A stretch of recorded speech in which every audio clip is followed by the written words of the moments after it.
See, I'm filing against my finger to support it because skin grows back, plastic doesn't. Hey guys, in today's video, we're going to be installing a new head unit into this custom 40 Ford Coupe. Now, you might be looking and saying, hey, that looks a lot like a Mustang. And hey, the title says Mustang too. Well, this used to be a Mustang that we peeled the body off of and transformed it into a really cool custom 40 Ford Coupe. And we can't leave the stock head unit in here. It just screams old. My name is Nick. Welcome to iNVision Prototypes. Now, looking at this dash, everything's going to have a custom touch to it. I don't mean just repainting the panels. We're going to have custom bezel there. The top is different. I haven't gotten that installed yet. It's still at the upholsterer. And, well, we don't want to leave the stereo stock. CDs, that's so 2000s. What we're going to do is install this Android head unit. That's going to fit right into this bezel here. Hopefully, it will. We'll make it fit. This opening for the stock unit is a little smaller than what we have here for an opening. So we're going to have to create a template off of this, overlay it over that panel, and kind of open it up to allow this to sit very nicely in that location. This has GPS, AM/FM radio, MP3 player, Bluetooth. Now, before I go clicking away because you want to see how to install a stereo in a Mustang, I'm going to show you. Now, you don't have to go ahead and pull the whole dash apart just to change the stereo. You only have to worry about this area here. These two panels on the side, they basically pull out straight. A series of screws along the side that have a 7mm socket. You undo those, and you basically pull that bezel off to access the radio. The top of the dash, they don't normally separate, but we did it. If you're really curious to see how we separated this dash, click that card up there, and you might get a laugh. Anyway, let's get to stripping this down. So like I said, 7mm socket. I got one more to undo here. And we can remove that bezel. Screws are so long, I don't understand why. Okay. Now the other thing we're going to do, this power adapter, we're going to delete that. And we're going to install a USB plug, USB port in that location. I can basically unplug these connectors. There's a little tab on the driver's side of this one, on the passenger side of this one, and this one here, I can't quite see it. Oh, there we go. It's on the passenger side. So you just basically squeeze that in with your finger, and that pops off. There's one more for the climate control. So there's a little depression. You'll use a little flat screwdriver, squeeze it down, and then you rotate this arm upward, and it'll unplug itself. So we've got this out. We have to unplug this power adapter. There's two tabs, you squeeze them down. I don't know if I can do that without a pair of pliers. We might get back to that later. Let's get onto the stereo. Tuck those up out of the way. Stay. There. Now what I have here is a wiring layout or a wiring description of what the wires are for the stereo. I'll put it down below in the description. And it'll basically tell you what leads go where. And this one here, it came with a stereo. I had to print it off the description online because they didn't provide one that you can actually read in the box. So unless you use a magnifying glass, but anyway, for easier reading, I blew it up, printed it out. There you go. So you want to have those two before you get into all this here. Okay, the stereo is again mounted with screws with a 7mm socket. Get these out.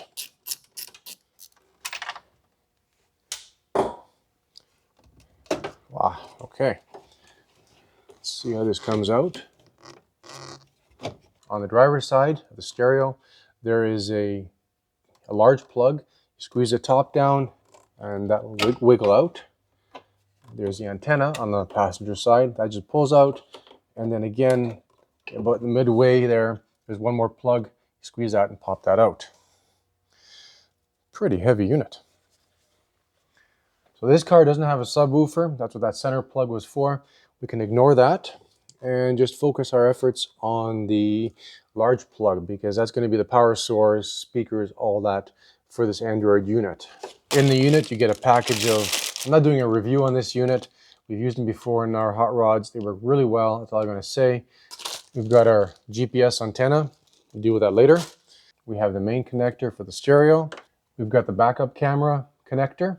And then we've got this connector here that has a front camera and video in, video out, microphone, and auxiliary in and out. So we'll be using this for the front camera on the car.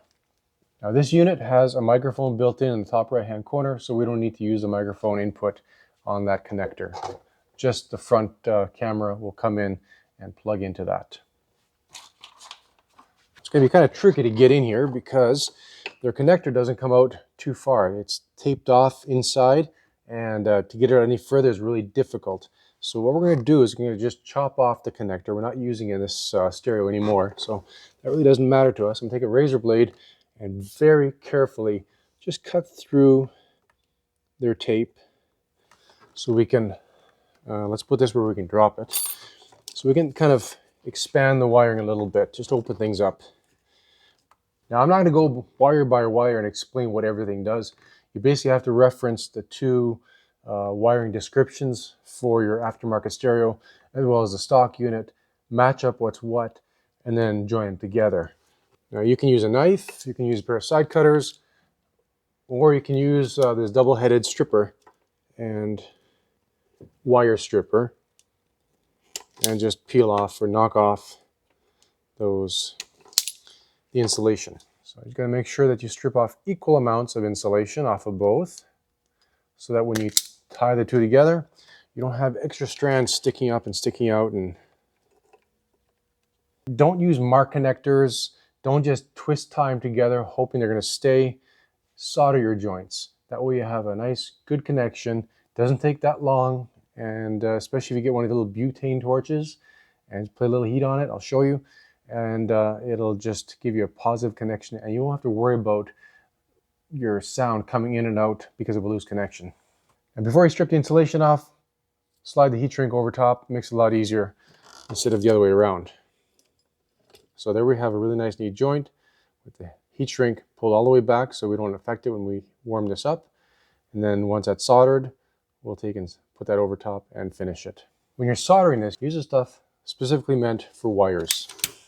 Heat the wire up, not the solder.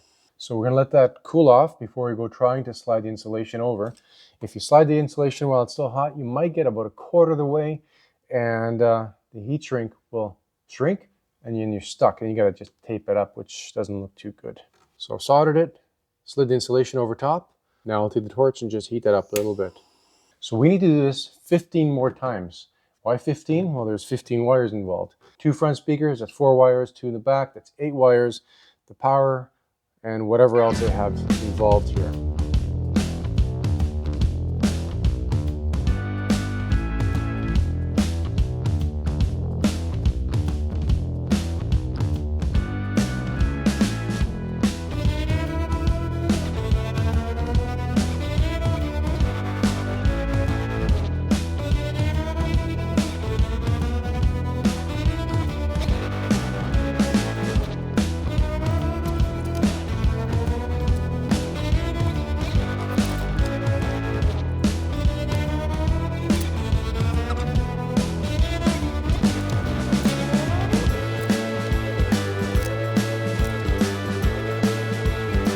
Now I'm leaving that ground exposed in case I need to tie anything else into that ground wire, so we don't have multiple grounds going every which way. They all come into one area.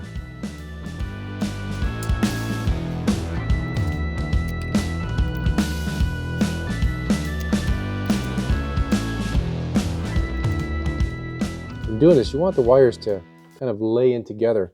You don't want them crisscrossing every which way. So that's why I like to start at one end of the plug and work my way to the other.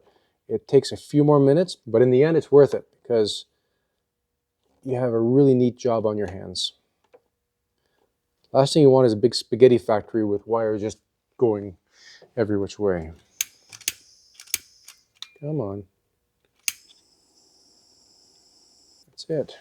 The other thing that's really important is to match up your polarities. You want pluses going with the pluses and the minus going with the minuses.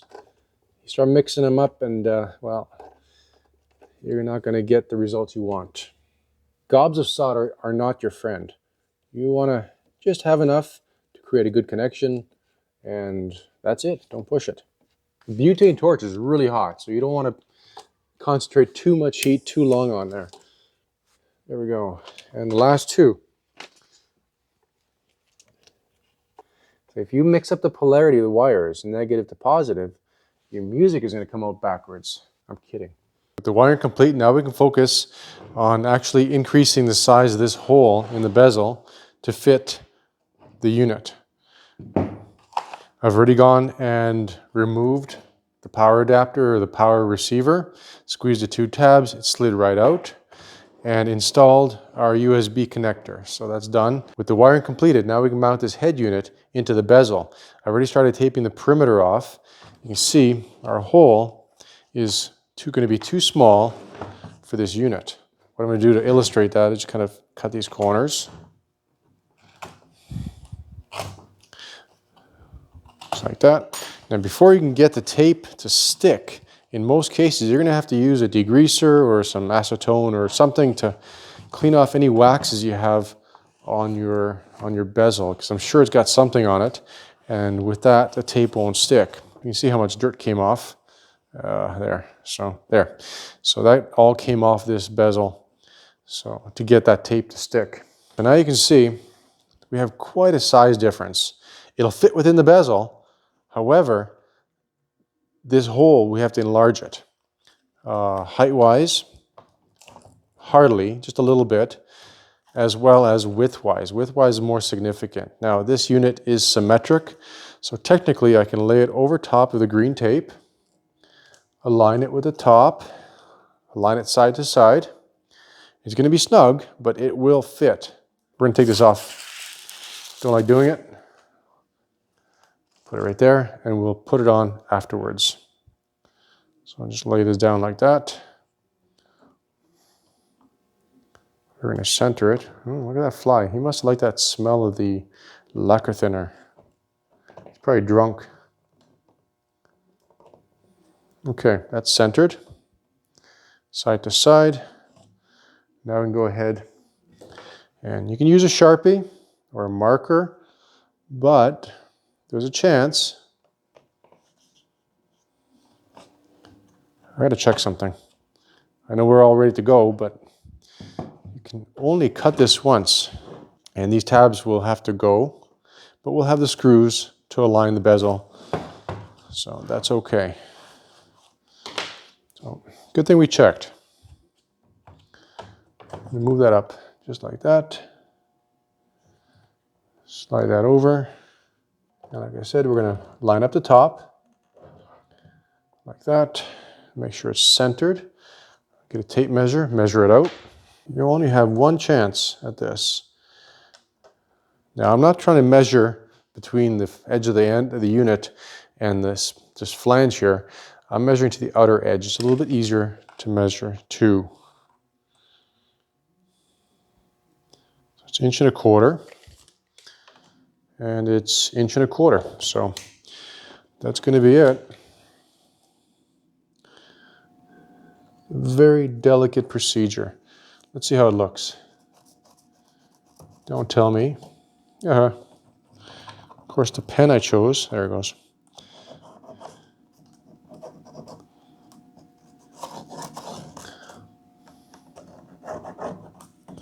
We're going to have to sneak up on it.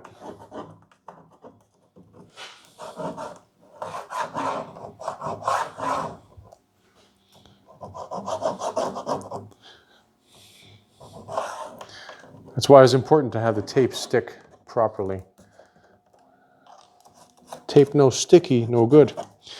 All right, let's roll this over, cover this up, and put this in a safe place. That's quite a significant opening we have to make right there. Nothing at the top, and we need to come out to the edges. Now, to get a nice radius in the corners, because these corners do have a nice radius, if I just took the saw and cut into it, I'd have a sharp point. I'm going to take and drill 4 holes in the corners, give us a nice radius in there. And at that point, we can go ahead and use a zip blade and cut out the rest of that hole very carefully.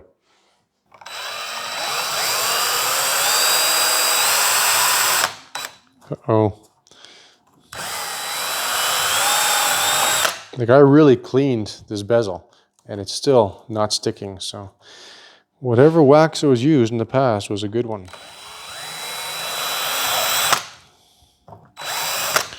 We're going to touch it up with a file.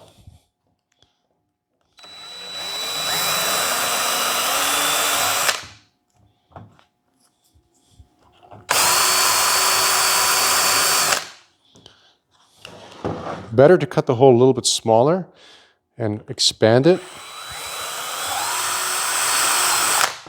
than the other way around.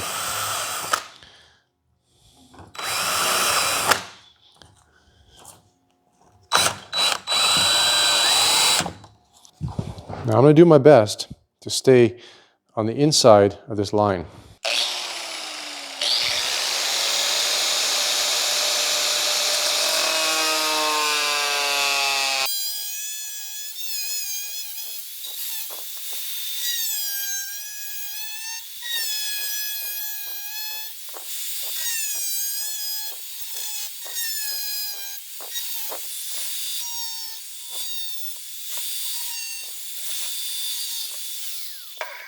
We are very, very close with everything, as you can see. So that looks good there. I don't want to break it because it could break off inside. We don't want that.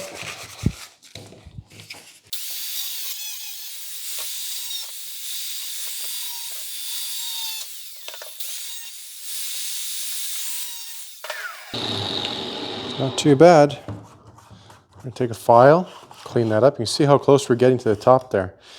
And I'm going to kind of open this up a little bit. Power file. The rest we do by hand.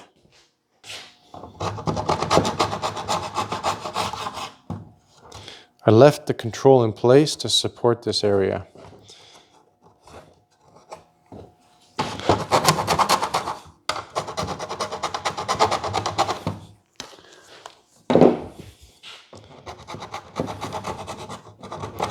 Now I'm not filing into the radius because we don't want to square it up. I'm going to chamfer the edges in a second. So much to do.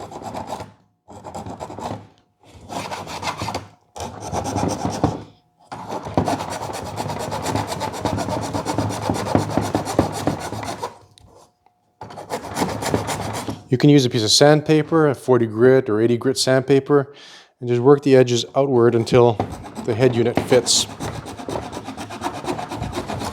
I'm comparing the two sides. I can see this side's over a little bit.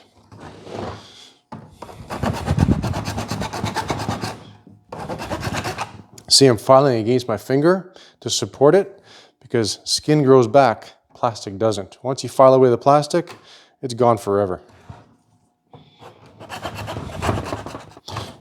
Okay, it's getting close. Let's see how the head unit looks in here.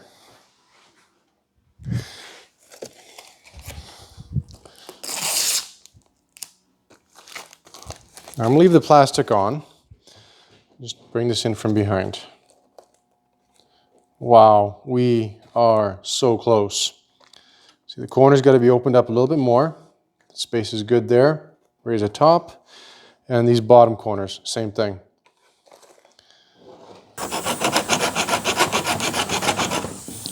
You don't want to snap this either. This is very delicate right now.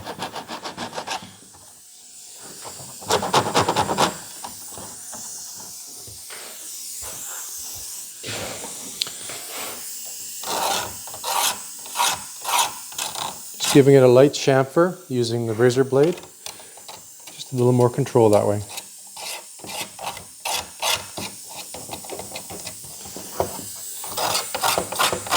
There's a bit of a burr from when we cut it, so I just want to take that off. Take as long as you want or as long as you need, because you're going to be looking at this when you're well, you shouldn't be looking at this when you're driving, but when you're sitting at a red light and you look at your stereo, you're going to be looking at your bezel.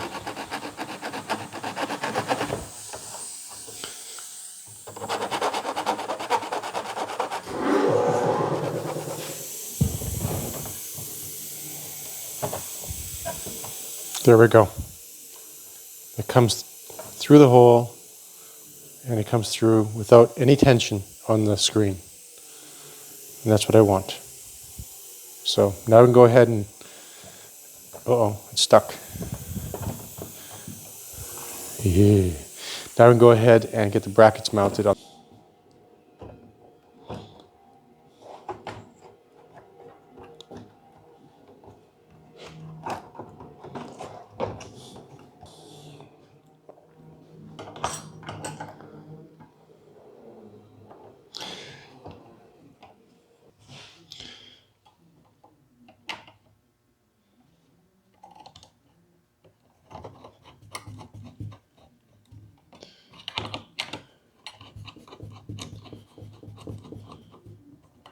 So after the very delicate task of fitting the head unit into this bezel and making sure the gap was really nice around the perimeter, it was time, or it is time, to actually fit the two pieces into the car. Now, that took a bit of finagling. I did it off camera, and I want you guys to promise me you won't tell anybody how this is mounted. This is just between us. It's pretty tricky because the brackets provided by the head unit's manufacturer, they leave a lot of room for interpretation. There's a particular width we need for the factory head unit, and we have to go from that width to the width of the aftermarket unit using those clips they provided. So with a few little spacers, some washers, we were able to get that to fit into the location, but the problem is screwing in place. I'm going to show you why. These clips here are the ones provided. Now we have to make a little notch there to get the height aligned correctly. But if we take and mount these clips in place, how do we go and do these two fasteners up? You can't. So fine, you bolt these in place. You can't do the fasteners up from the front. You can reach it from behind? I don't think so. There's just not enough room for that. What was done, we made little keyhole slots that allows the unit to go in, drop in, friction fit, and then once the bezel goes in, that bezel holds the unit from moving around. All these fasteners are doing, and these have a kind of a large head, that's why I use these particular screws. They prevent the unit from popping in and out. Well, and it won't go any further, but preventing it from popping out. Because there's no catches really to stop that. And to screw into that bezel, make these brackets part of that bezel, next to impossible. So, as you can see, I'm not going to connect the wires just yet. I guess we could. We're just about there. Let's leave that for now, in case we got to take something out. So these, that pops right in like that. See, firmly fixed in place. I think it's not level, so there we go. Okay, so that's firmly fixed in place. We can probably tighten up this side just a little bit more, a hair more. But not too much, because you need it to float ever so slightly to align correctly with this. I'm going to take and drop these in very gently. Tuck all this in. That's the wire that runs to the back of the car for the camera. The one for the front is in place. And we're just going to take and slide this. Look at that. Boom. No fighting, no straining, no flexing your muscles or sticking screwdrivers in to align things. All the fasteners line up. I'll get you getting closer so you can see the fitment around the perimeter. Aye, that spotlight is really killing the lens. If we move over this way a bit and create a bit of a shadow, there we go. So as you can see, we are aligning 1, 2, 3, and 4. And look at the gap around the top. It is precise. All the way down and around and up. 360 degrees. You can't get any better than that. So there we go. Now, you might be wondering about these side pieces. Let's see if we can snap one in. Now I'm doing this one-handed. I really shouldn't be, because I don't want to damage anything. Ooh, maybe we should screw that in. Let's try it very carefully. This has to be cleaned. So that's going in like that. Hello. I'm not going to snap it in, You can see it lines up perfectly with the edge of this head unit. This is, I believe, a 9-inch. It is 9-inch, and it lines up with all the moldings perfectly. You couldn't ask for anything better than that. It's the biggest head unit you can stick in here. 10 would be a little bit too large. Well, that's it, guys. Now it's just a matter of, let's put that down. Now just a matter of going over all the wiring, making sure that everything, all the polarities are correct, all the wires are going to the right location. We have to install our USB jumpers to go from the head unit to the 2 cables up above here. There's one. The second one here. This is the camera. These 2 wires aren't used. They don't matter. All we have to do is plug in our the lead that goes to the back of the car. This one here, that has to be tied down, made nice and neat. Not about ready to test this yet. I have the harnesses opened up at the back for additional things we're adding to the car, and I can't add power to the system until all that's finalized. So I hope you guys enjoyed this episode. If you did, hit the like button. We'd really appreciate it. If you have any questions about this, put them down below. Like I said, I'll get a description up of all the, well, at least the Ford Mustang wiring designations, if you will. And this head unit, you can pick it up on the Jungle website or on wherever online. And if you're careful and if you take your time, you can get it to fit just as well as this. That molding, yeah, I have to push that down. I don't want to because we need to bolt that in place yet. But overall, we need to install this, take these out, drop that in. And then once the dash is finished and back from the upholsterer, then we can get the top of the dash installed. All right, guys, thanks so much for watching. Take care. Don't forget to hit that subscribe button and the little bell up there, or is it down there? I can't remember. One of those 2 places. Mash that bell, and the next time we have a video coming out, it might not pertain to your Mustang, but if you enjoy fabrication and seeing stuff built, you'll get a reminder that we have a new video coming out. We have a couple new projects coming up. So you might find them quite interesting, especially, well, let's leave under wraps for now. Take care, guys.